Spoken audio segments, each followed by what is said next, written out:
Hey everyone, welcome to my video about unboxing RTI's Vetterli Vitali 1870-87 Ethiopian cut down.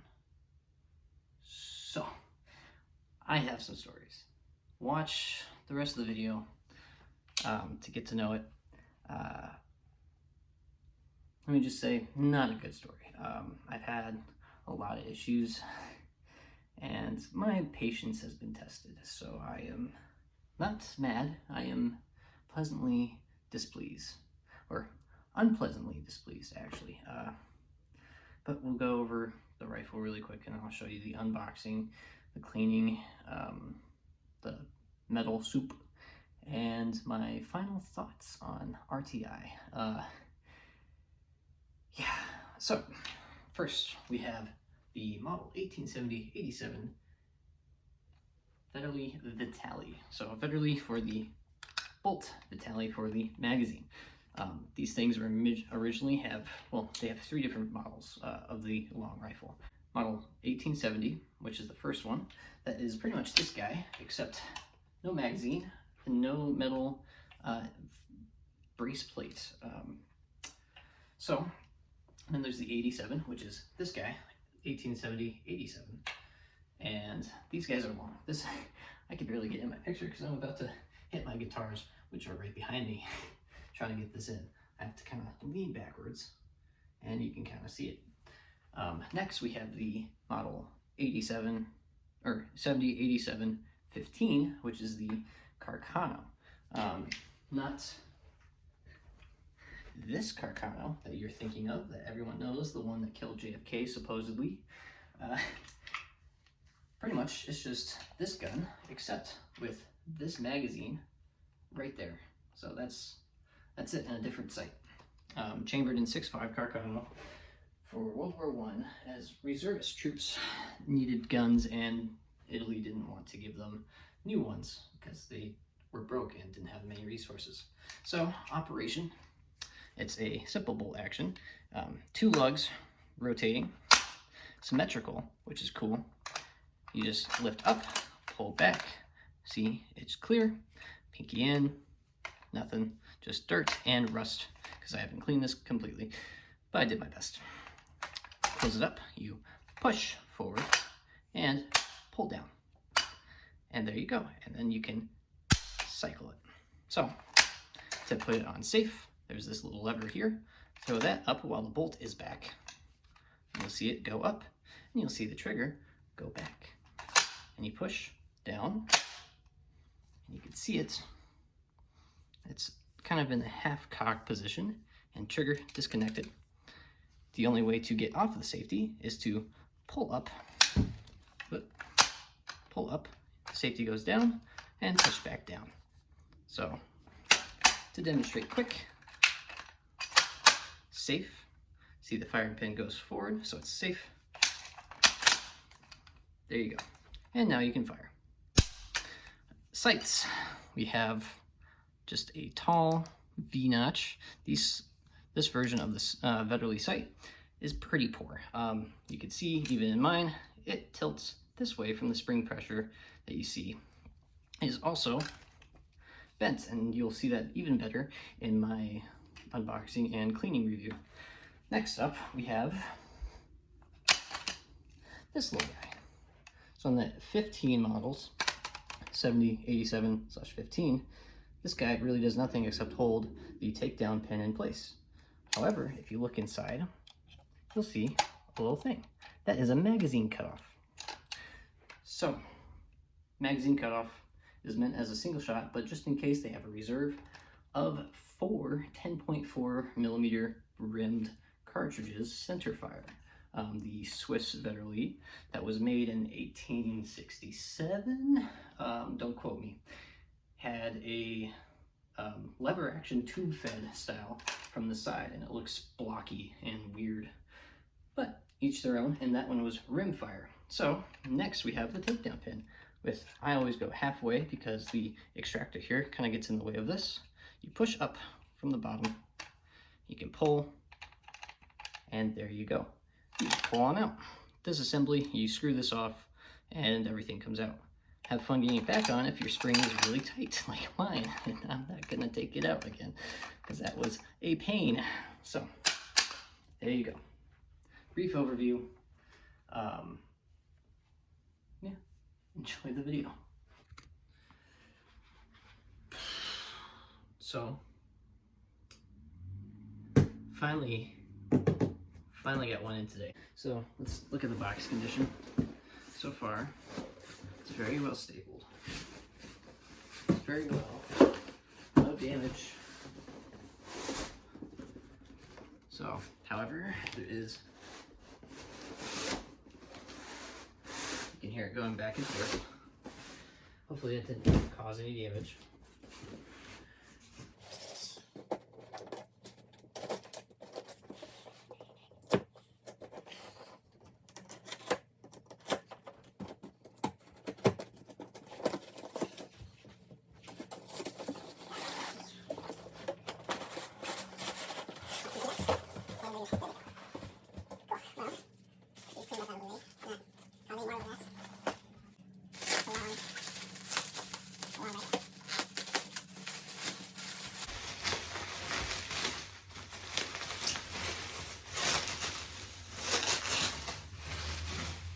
Okay, the wood is really nice. Lots of outer rusting.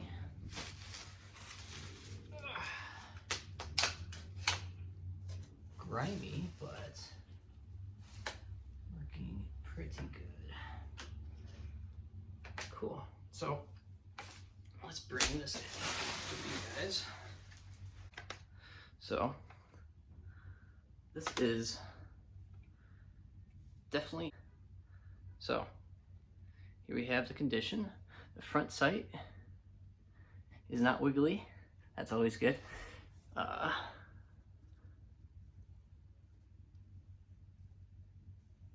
Let's see. Not feeling a bulged barrel anywhere, so that's good. So let's look at it.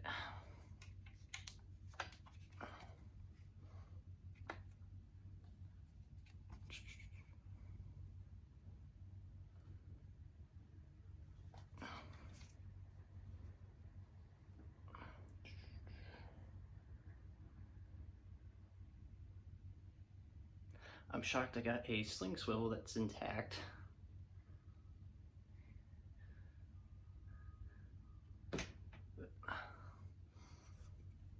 So, yeah, let's take it apart, I guess.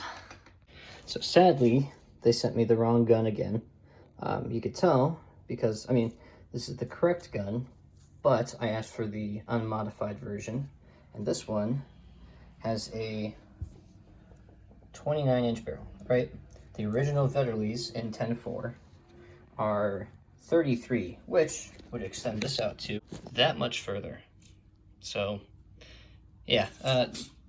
Okay, as my suspicions confirmed, this is a cut-down Vetterli and not a full-length Vetterli, because a full-length Vetterli is 52 inches. Right here, we have 47. 48. So this was modified somehow, unless it's supposed to be measuring from all the way down here, which I'll take a look at. So you'll see why I'm having this left overhanging in a second. Yep, that's right. So a real Vetterli that's not modified is 52 inches long. This guy is about 4 foot, and that's example. So yeah, so this one was modified at some point, unless Google's wrong, which it might be. So all right, so what we got, we're just going to do a quick closer up, just at the condition as how I got it. Looks like there's a little bit of a bend in the leaf, I guess. The sight leaf, and that's kind of common for these rifles because it is, as you can look, it's really thin. See, just some kind of marks and scrapes. And unlike my last one, it has the nut on there, which is nice. Just kind of some surface rust, which isn't too bad. Let's see, looks like that's the spring tension, which is good. So bayonet lug is on there. Cool. So we'll take a look at the markings really quick. So we have serial number, if I put it the right way, H5033. See, looks like it was marked by an FJ. It's upside down here. And then we have, let's see, I can't really read that. Torino, I think it says.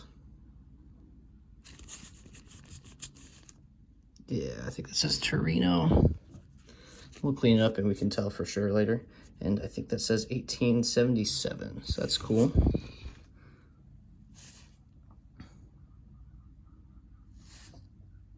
Huh. Screw goes a little too far. Oh well, not perfect. Looks like a little bit of damage on, oh yeah, that's stiff. I'm gonna have to take that off give it a little bit of a mallet treatment. Let's see if the, is this pinned and welded on? It does. Oh, it might be right there. So it might be right there. We'll see. We'll take a look, but it looks like no major damage. Yeah, there's nothing too bad there. Let me throw the sight down really quick. And we'll turn it over. All right, we got a pretty good impression of the Africa ordnance, something, I forgot. We have a very faint serial number right there. Got the bolt handle. Everything's a bit rusted. Let's see. Can't do this one-handed. All right. See if the safety operates as it should. I felt the trigger go back. Cool. And then, does it fire? Does not. Then lift up. Try to get this all on camera, but I'm using my hands to do this. It was stiff, nice and stiff. Safety went back. You see the firing pin come out.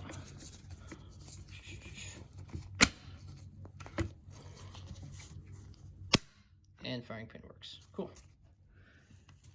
Awesome. We'll keep going. So just some more dents, marks. Nothing special on this example. The other cool thing is that the front side, that's there at least. Looks like we have some gouging out right there. That looks intentional. Yeah. So this is a cut down Vetterli, I'm pretty sure, because the actual Vetterli is longer than this. I'm pretty sure. I'll have to take a measuring tape and see, but I'll take this apart and start working on it. So we'll start with disassembly of the bolt first. Just grab a punch. Where did I throw mine? Up here. And then what you're going to want to do is see this little spot right there. Open the barrel, or open the bolt. This was stiff. Oh yeah. Just a little bit, like that. And just push. Sometimes they're filled with a lot of gunk, because these aren't the most mud-proof. You should see it pop out just like that. So then what you can do is if it pops out all the way, I need to give it a little bit extra tap.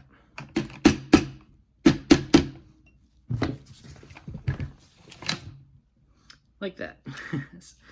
They can be a little tricky sometimes. It's not a Mauser, It's not a Type 99. It's not a whatever Mauser action or Carcano where it's easy, you just pull the trigger. So next, the bolts, pretty easy. Just unscrew this top part. It is threaded. Oh yeah, nice and stiff. And that was tied on wrong, so that's cool.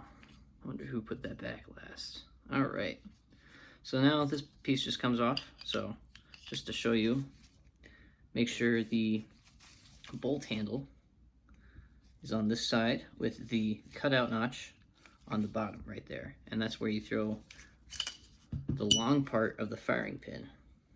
So there's two sides, you throw the long side on the bottom there. Just pull that out. Looks like I got a rounded tip. Looks pretty good. Pretty good condition.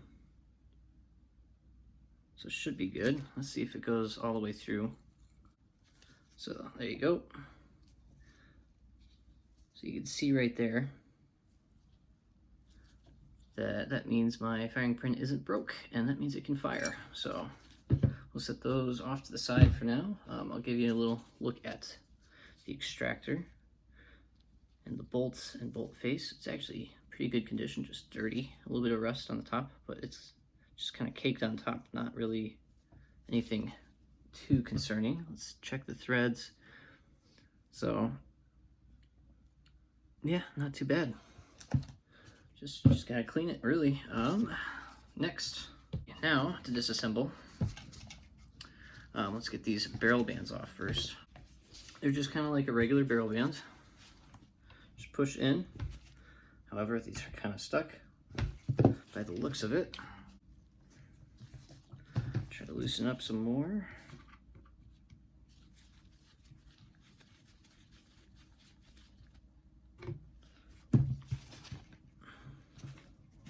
There we go, coming off. And these guys, these little pieces, it's pretty easy. You just pull out, you just kind of wiggle back and forth, and you'll see them start to pull out right there. See, you can kind of see them right there. Or one part looks confusing, to keep the same parts in a similar area so you know which part goes to which. So see in there, this gets caked up really easy with dirt. So those are always fun to try to get out. There we go. One off and two off. So grab your screwdriver and carefully try to unscrew these. Do not strip them because they're not making parts for these things anymore. So you gotta be careful. This one is already stripped. See if I can get it. Oh, there we go. Wasn't tight on tight last time. That's good. All right, so that's off. Now this should come on. This should come straight off. There we go. Now we see the inside. And yeah, we'll take it back in the camera here. All right, so here we have the underside of the stock. Not too bad. Just dirty. You see the recoil lug down there. Here's the magazine. Let's see how springy it is. Yep, so that's good. Spring still works in there, it seems. But it looks like it can't get caught. There's some green stuff in there, I'm not sure. Probably some type of oil. Yeah, this thing, it's caked. So, and we'll take a look at the barrel now, underside. All right, here we have the underside of the barrel. You can kind of see where the cutoff is for the wood.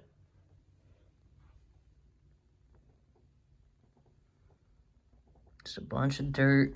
Looks like some markings right here.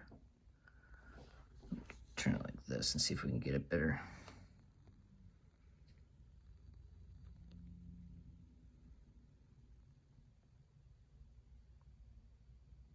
Better clue at what these are.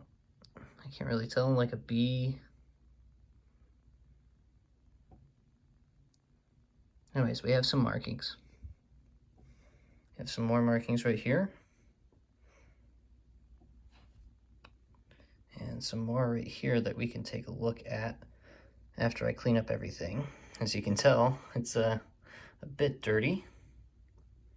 And we'll get a look at the bore as well. Well, it seems like there is something obstructing my barrel. And it looks like a spider. My guess is that spider got stuck there and died. Which would also make sense because I keep seeing cobwebs everywhere around the gun, so. I had a little spider. So here we could see that the rifling, it looks pretty strong. Not too bad. And if you're curious what type of borescope I have, it's this guy from China. It's an Amazon purchase. Comes with this little mirror attachment kit. You have to buy this separate, I think. A friend gave me this. And then you have all of this right here. Instructions and the scope itself. So here I have a sped up video of the borescope, because this is like 2 minutes long by itself.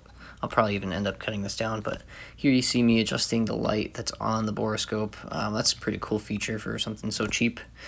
You can also see the rifling, kind of with the rust marks, but the rifling's strong, which is awesome. It's just rusty and old. I was running some patches through it after this, and it was just black. It was like you shot black powder all day. But I didn't see any rust after I cleaned out the bore. It's just gonna be a nice shooter. I just wish they sent me the right rifle. I think they bet I wouldn't have noticed, but I'm a huge nerd and OCD, so I kind of did fairly quickly as soon as I opened the box. I could honestly tell even before I opened the box because it wasn't the same weight. So now I'm going to be boiling some of these parts. Alright, I'm doing some cleaning on the bore now. You see slight bulge about right here, but I don't feel it, so it might just be wear. But you can see with the light that it kind of cuts out right there. The rifling is very strong. I just wish they sent me the correct gun. That would have been very nice, you know. This is actually pretty good. So here I have the barrel taken apart. Have everything pretty much cleaned up. It's moving a lot smoother. There was a crack on the cutoff, but as you can see, besides like all that, because I can't get that out for some reason. Yeah, I got as much as the rust off as I can. I'll probably do a little bit more scrubbing. And you can see all the parts too are pretty much done. With my limited knowledge in gunsmithing, I think I did pretty well. So I just got the stock to do left. So I got the stock pretty much cleaned up with some steel wool. I'm going to now put some coats of wood conditioner on there, so hopefully it goes well. So here we have the Vetterli Vitali, model 1870/87, all cleaned up as best as I had the tools for. You could see it cleaned up pretty well. The only thing is that I couldn't get this rust off on the top, or right here, but it's now not dirty, as you can tell. So I'll take a look inside. The inside cleaned up really well. And I'll take this bolt out. We can look down the chamber here.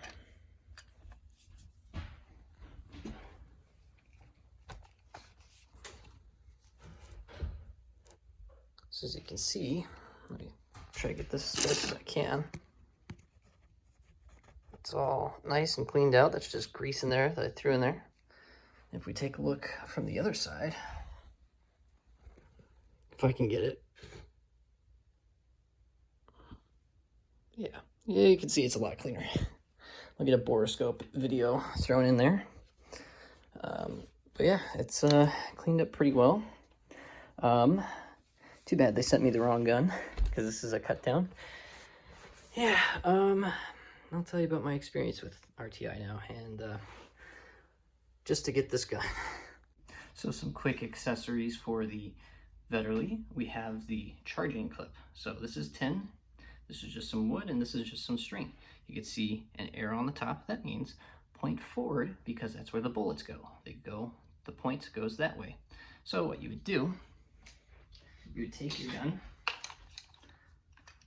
open the action, there would be bullets in here, and you simply, like a stripper clip, push down, if this one wants to go. This is really fragile. Push down like that, and then you pull up with the string as soon as all the rounds are in, and then you close the action, and that's it. Next, we have this long old boy. Sadly, mine does not have the tip anymore. Yes, he's Jewish, but this is a leather scabbard with brass ends and front. So this is longer than my Type 38 bayonet, which goes to my Type 99. As you can see, the Italians were not messing around. They can't even get it on the video there. So Type 38 Japanese, and yeah, this is a big boy. Sadly, I do not have a full-length Vetterli because they screwed up my order. However, I will attach a picture now and now. And you can see I have had an original long length Vetterli, and you can see how tall it gets. And yeah. Now, this is what it looks like with the bayonet on. I have to step all the way back here, and you can see, let me put it on its butt, even with 4 inches cut off, 4 or 5 inches cut off, it's taller than me with the bayonet on. They really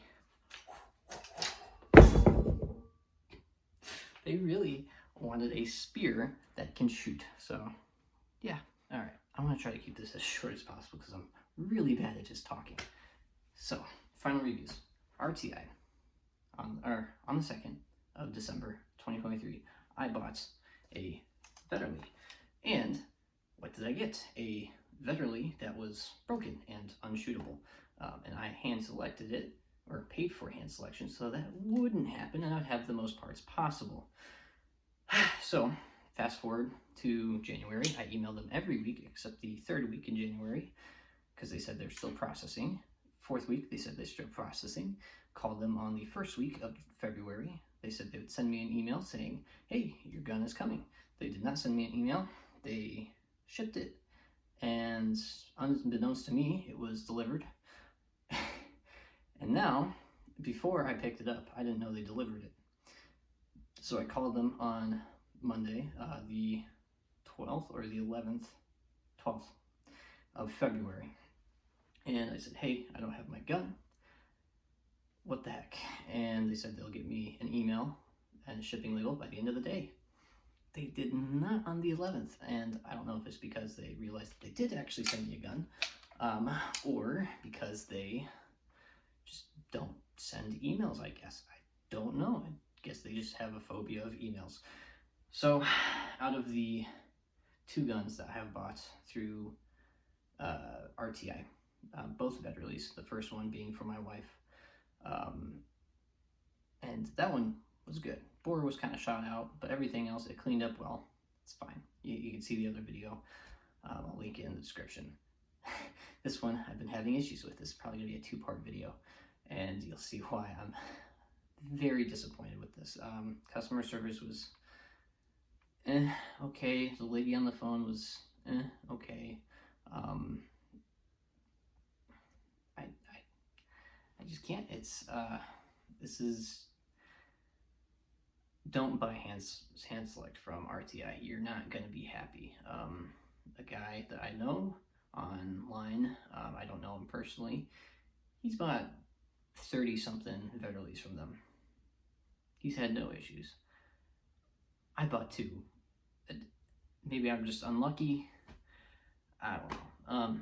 Up to you to decide. I recommend not buying anything that's hand selected, because you're not going to be happy with it unless you can personally see, because they sent me a cut down, which is not what I bought. If I wanted to buy a cut down, I would have spent the $180 instead of the $400. Like, what the hell? I will see if they do send me that second rifle. I will consider that, hey, maybe I got lucky, and I will convert this one into, for those of you who follow me on Reddit, my modernized version, because the board's actually pretty good. The action is good. However, this one's cut down, so it's not special to me in any way. I can't put a bayonet on it because it doesn't fit. So what do? You can see where I'm getting at. So anyways, if you enjoyed this unboxing review, kind of rant about RTI and the Vetterli, please hit that like and subscribe. Follow for more. I'm going to try to post regularly as much as I can. I'm going to try to get 2 more series up and going besides unboxing guns. One is going to be Shoot and Suit Sunday. So every Sunday, I want to try to post a video of me in a nice suit, maybe get a couple of my friends out, go shooting and just bring out one of my guns, and we just vibe, you know? We just be vibing. The second series I want to do is going to be a tad bit more expensive, a reason why I wanted a full-length Vetterli, and that is I want to do I want to buy original ammo, cut it in half like a Rose Anvil shoe video where he cuts a boot or shoe in half and describes the make and model, does the measurements and everything. I want to do that, but with ammo, because there's not that type of documentation online. So if you want to help me, I have a Patreon. Link is in my profile description. Go support me there. This stuff is not expensive. This stuff is not cheap, especially rare ammo. I just bought 150 rounds of original 7.7 machine gun ammo to compare to my original 7.7 Arisaka rifle ammo. I'll have to do a little bit of modifying on the cases because the machine gun ammo is rimmed or semi-rimmed, and the rifle ammo is not. So if you want to see that, feel free to support me in any way that you can and follow along for more. And I hope you enjoy this journey that we are both on together.